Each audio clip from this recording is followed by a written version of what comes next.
ሁለቱ ድንቅ እንስቶች አመልሰት ሙጬ እንደተለመደው በፕሮግራሟ በቲክቶክ ገበያ ስሟ ከፍሎ የሚጠራውን ጃኒ ስመኝን አቅርባ ወጣቱ ትውልድ የራሱን የህይወት መንገድ እንዲያስተካክል ጥሩ ትምህርት ሰጥታልፋለች። የጃኒ ስመኝና የተዋናኝ የሞዴልና የታዋቂ ፖድካስት ፕሮግራም አዘጋጇን የአመልሰት ሙጬን የህይወት ስኬት ጉዞ ባጭሩ ጠቅለል አድርገን ለአድማጭ በሚመች መልኩ አዘጋጅተነዋል። እስከ መጨረሻው ድረስ በአክብሮት እንድትከታተሉን እንጋብዛለን። በህይወት መንገድ የሚያጋጥሙ ፈተናዎችን በጽናት አልፎ ለራስ ህልም ከመትጋት ባለፈ ለብዙዎች ተስፋና ብርሃን መሆን የጥቂት ጠንካራ ሴቶች መለያ ባህሪ ነው። በአገራችን የኪነ ጥበብ የባህልና የማህበራዊ ሚዲያ ዓለም ውስጥ ስማቸውን በጎላ ቀለም ቀርጸው ከጻፉ ድንቅ ኢትዮጵያውያን ሴቶች መካከል አመልሰት ሙጬና ጃኒ ስመኝ ግንባር ቀደም ተጠቃሽ ናቸው። ሁለቱም በተሰማሩበት መስክ የየራሳቸውን ደማቅ ታሪክ እየጻፉ ይገኛሉ። የብዙዎችን ህይወት በበጎ ጎን በመታደግም አሻራቸውን እያሳረፉ ይገኛሉ። ይህም በጎ ተግባራቸው ሁለቱ ሴቶችን ያመሳስላቸዋል። አሻራዋን በደማቅ ሁኔታ ያሳረፈች ባለብዙ ሙያ ባለቤት ናት። በተዋናኝና በሞዴልነት የጀመረችው የስኬት ጉዞዋ ዛሬ ላይ ህዝብ ለህዝብ ግንኙነት እንዲጠናከር የሀገራችን ባህል ለዓለም ለማስተዋወቅ በዩቲዩብ በየነ መረብ በኩል እጅግ ትልቅ ስራ እንድትሰራ አስችሏታል። በአሁኑ ወቅት በዩቲዩብ ፖድካስት አማካኝነት ታዋቂና ተጽዕኖ ፈጣሪ ሰዎችን በጥበብና በበሰለ አቀራረብ ቃለ መጠይቅ በማድረግ ስኬታማ ፕሮግራም እያዘጋጀች ትገኛለች። በዚህም አድናቆትን አትርፋለች። ማህበራዊ ሚዲያ ለራስ ጥቅምና ዝና ለግጭትና ባህልን ለማንቋሸሽ በስፋት በሚሰራበት በዚህ ዘመን አመልሰት ግን የተለየና በጎ መንገድን መረጠች። ከገጠሩ የአገሪቱ ክፍል እስከ ትልልቅ ከተሞች ድረስ በመንቀሳቀስ የኢትዮጵያን ባህል እሴትና ውበት በማስተዋወቅ ረገድ ግንባር ቀደም ሚና ተጫውታለች። የኢትዮጵያን ባህል እሴትና ውበት በማስተዋወቅ ረገድ ግንባር ቀደም ተጠቃሽ ነች። ህዝብን ከህዝብ የሚያራርቅ ሳይሆን ይበልጥ የሚያቀራርቡ መልካም ስራዎችን በመስራት የአገሯን ባህል ለዓለም በኩራት አስተዋውቃለች። በግል ህይወቷም የሙዚቃውን ንጉሥ ቴዎድሮስ ካሳሁን ቴዲ አፍሮን አግብታ 4 ልጆችን ወልዳለች። በፍቅርና በደስታ የተሞላ ቤተሰብ እየመራች የምትገኝ ድንቅና አርአያ የሆነች ሴት ናት። አመልሰት ሙጬ የሙያና የቤተሰብ ህይወትን አጣጥሞና አስማምቶ መምራትን እንደሚቻል በተግባር አሳይታለች። የእውነተኛ ጥበብ ጥንካሬና ውበት ማሳያም ናት። በመንገዳችን ላይ የሚያጋጥሙ አሉታዊ ትችቶች ጉዟችን ሊያስተጓጉሉት አይችሉም።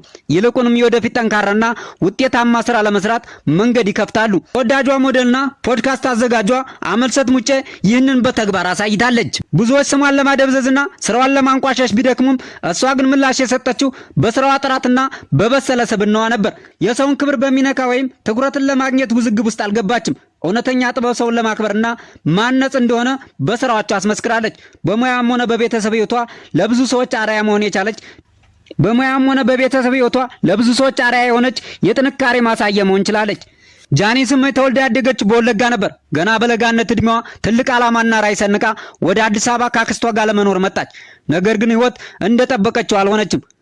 ወደ ወለጋ ተመልሳ ከእናቷና ከአባቷ ጋር ጥቂት ጊዜ ካሳለፈች በኋላ እንደገና ተስፋ ሳትቆርጥ ወደ አዲስ አበባ ተመለሰች። ህይወት ብትከብድም ጃኒ ግን አልተንበረከከችም፣ እጅም አልሰጠችም።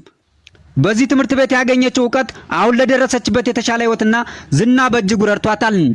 በቲክቶክ ጥቂት ተከታዮች ብቻ በነበሯት ጊዜ ከጓደኞቿ ጋር በመሆን ለሰዎች አቅም መፍጠርና ፍቅርን ለምን አላጋራም በሚል አዲስ ሀሳብ የዲጂታል ማህበራዊ ሚዲያውን ተቀላቀለች። በፍቅርና በትልቅ ተነሳሽነት ስራዋን ጀመረች። ሰዎችን በፍቅር ማቀፍና በበጎነት በማገልገል የጀመረችው ስራ ውጤቱም አንጸባራቂ ነበር። ተከታዮቿ በቅጽበት ከጥቂት ቁጥር ወደ 70 ሺህ ተሸጋገሩ። ከሁሉም የኢትዮጵያ ክልሎች ወደኛ ከተማ ነኝ እኛንም እቀፊን የሚሉ ጥያቄዎች ጎረፉላት። በየከተሞች እየዞረች ሰውን በማቀፍ ትልቅ እውቅናና የህዝብ ፍቅር አተረፈች። ትንሽ ቆይታ በቲክቶክ ላይ መስራት ስትጀምር ቢራቢሮ የሚል ትልቅ የቲክቶክ ቤተሰብ አፈራች። በዛውም ጥሩ ገቢ ማግኘት ጀመረች። ጃኒ ግን ያገኘችውን ገንዘብ ለራሷ ደስታ ብቻ አልተጠቀመችውም።